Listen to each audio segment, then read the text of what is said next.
नाम मधु है। मैं 29 साल की शादीशुदा हॉट महिला हूँ, एकदम गोरी चिट्टी। अगर अंधेरे कमरे में भी चली जाऊं तो रोशनी हो जाए। मेरी फिगर अच्छी है, जो किसी को भी घायल करने के लिए काफी है। आप लोग मेरी फिगर से समझ गए होंगे कि मैं कितनी वो हूँ। मेरी यह फिगर 8 मर्दों की अथक मेहनत का परिणाम है। मेरा एक 3 साल का बेटा है, लेकिन मुझे आज तक यह पता नहीं चला कि मेरे बेटे का बाप इन 8 में से कौन है, या फिर 8 ही मेरे बेटे का बाप है। कहानी शुरू करने से पहले आप सभी से विनती है कि मेरी से 2-2 बूंद दूध पी ले, क्योंकि कहा जाता है कुछ करने से पहले मुंह मीठा करना चाहिए। और लोग कहते हैं कि मेरा दूध काफी मीठा है। और हाँ, कोई भी 2 बूंद से ज्यादा ना पिए। अगर सारा दूध आप लोग पी लेंगे तो मेरा बेटा भूखा रह जाएगा। अब कहानी पर आती हूँ। मेरी कमसिन जवानी का जलवा। यह कहानी मेरी शादी से पहले की है। मेरा शरीर बचपन से ही भरा पूरा है। जब मैं स्कूल में पढ़ती थी तब मैं जवानी के दहलीज पर पहला कदम रखा और लोगों की गंदी नज़र मेरे पर पड़ने लगी थी। जब मैं 10वीं में पढ़ती थी तभी से स्कूल के सारे लड़के मुझ पर मरते थे। लड़के ही नहीं, सारे टीचर भी मुझ पर फिदा थे। मेरा मैथ शुरू से ही खराब था, इसका पूरा फायदा मैथ के टीचर उठाते थे। वे जानबूझकर मेरे गालों को ऐंठ देते थे। जब भी वह मुझे अकेली देखते, मेरी गुप्त अंगों को भी छू देते थे। मैं जैसे तैसे 12वीं पास करके कॉलेज गई। तब तक मैं अच्छी खासी जवान हो गई थी। जिस गली से निकलती, लोग मुझे घूरते, आह भरते, गंदी गंदी कमेंट देते। मुझे अब यह अच्छी लगने लगी थी, इसलिए मैं भी जानबूझकर छोटे और टाइट कपड़े पहनने लगी थी। मैं अपने कॉलेज की मॉडल कहलाती थी। मैं कॉलेज पढ़ने नहीं, गंदे कमेंट सुनने जाती थी। गंदे कमेंट सुन सुनकर मेरे अंदर की अंतर्वासना जागने लगी थी। मैं अपने आप को जैसे तैसे संभाल पाती थी। कॉलेज के कई लड़के मुझे संबंध बनाना चाहते थे, लेकिन मैं किसी को भाव नहीं देती थी, या यूं कहें कि दिल को कोई भाया नहीं। लेकिन एक लड़का था जिसका नाम संतोष था, जिससे मैं संबंध बनाना चाहती थी, और वह भी मुझे चाहता था। लेकिन हमारी बात भी ठीक से नहीं हो पाती थी। हमेशा एक दूसरे को देखकर मुस्कुरा देते। ऐसे करते करते 1 साल निकल गया। मेरा यार एक दिन मेरे मोबाइल पर एक अनजान नंबर से कॉल आई। जब मैंने फोन उठाया तो सामने से जवाब आया, हाय मधु, मैं संतोष। नाम सुनते ही मैं चौंक गई कि इसे मेरा नंबर कहाँ से मिला। फिर उसने बताया कि मेरी सहेली से लिया। धीरे धीरे हमारी बात होने लगी। पूरा दिन हम फोन पर ही लगे रहते थे।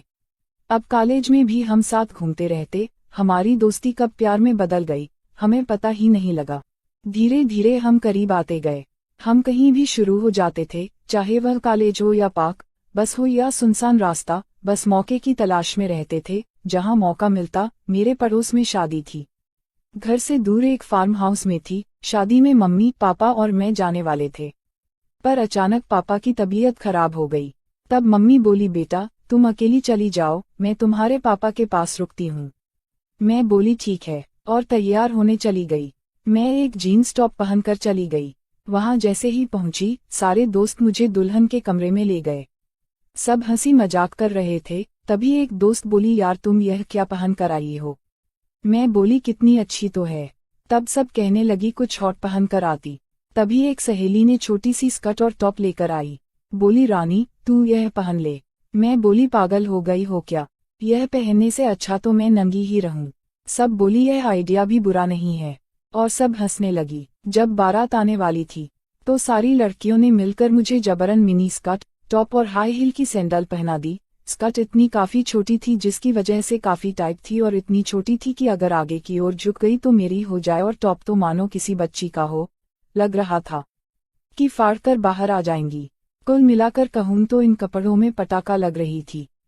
पार्टी में कहीं भी जाती, सब मुझे वहां खा जाने वाली नजरों से देख रहे थे। ऐसा लग रहा था कि सब मिलकर मेरा रेप ना कर दें। मैं सबकी नजरों से बचते बचाते एक साइड हो गई। तभी एक पड़ोस के अंकल मेरे पास आए और बोले, बेटा कोई परेशानी है? मैं बोली, नहीं अंकल। फिर वे मेरे कान के पास आकर बोले, आज काफी हॉट लग रही हो। मैं यह बात सुनकर अवाक रह गई कि ये मेरे पापा के दोस्त हैं और ऐसी बातें कर रहे हैं। अंकल जाते जाते मेरी दबाकर चले गए। अंकल के दबाने से मैं गर्म सी हो गई थी। तभी बारात आ गई। सब डांस कर रहे थे, मुझसे भी जबरन डांस करवाने लगे। बारात के कुछ लड़के मेरे साथ चिपक चिपक कर डांस कर रहे थे, या यूं कहें कि भीड़ का फायदा उठा रहे थे। मुझे भी काफी मजा आ रहा था। यह क्या कर रहे हो? वह मेरी बात को अनसुना करते हुए वह बोला जान तुम टेंशन मत लो, आज हम सुहागरात मनाएंगे। मैं बोली कुछ समझी नहीं कि तुम क्या कह रहे हो। वह बोला यार बस तुम पार्टी के पीछे वाले कमरे के पास पहुंचो सब समझ जाओगी। फिर हम फार्म हाउस पहुंचते ही अलग हो गए। मैं सबसे बचते बचते उस रूम के पास जाकर खड़ी हो गई। तभी किसी ने मुझे पीछे से जकड़ लिया। मैं समझ गई कि संतोष है। मैं भी मदहोश होने लगी। मैं बोली सब कुछ यहीं करोगे क्या? मैं बोली छोड़ो भी अब। बोलकर अपने आप को छुड़ाया।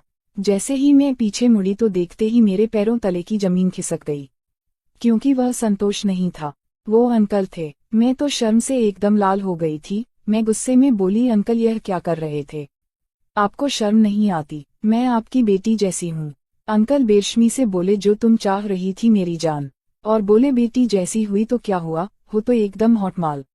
मैं गुस्सा होकर जाने लगी। तब अंकल बोले उस लड़के के साथ तो बीच सड़क पर मजे कर रही थी और मेरे छूने पर इतना गुस्सा।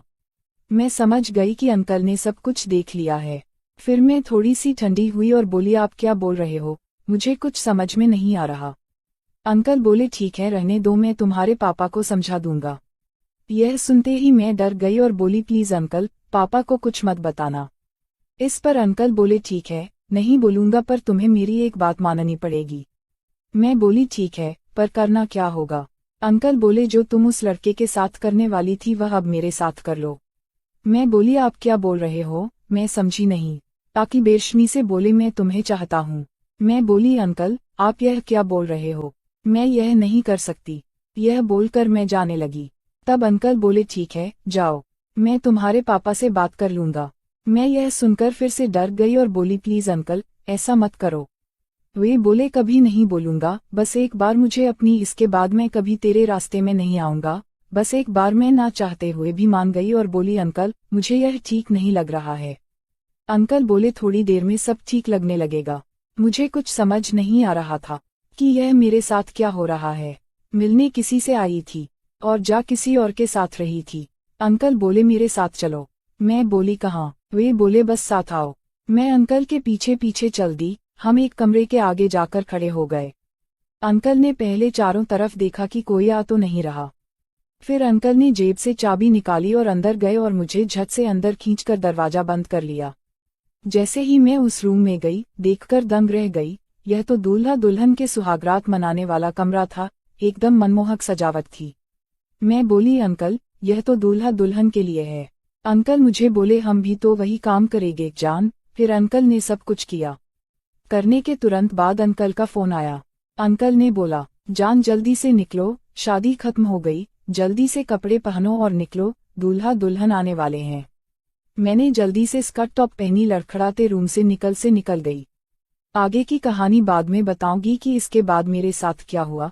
कहानी कैसी लगी? कहानी पसंद आया हो तो चैनल को जरूर सब्सक्राइब करें।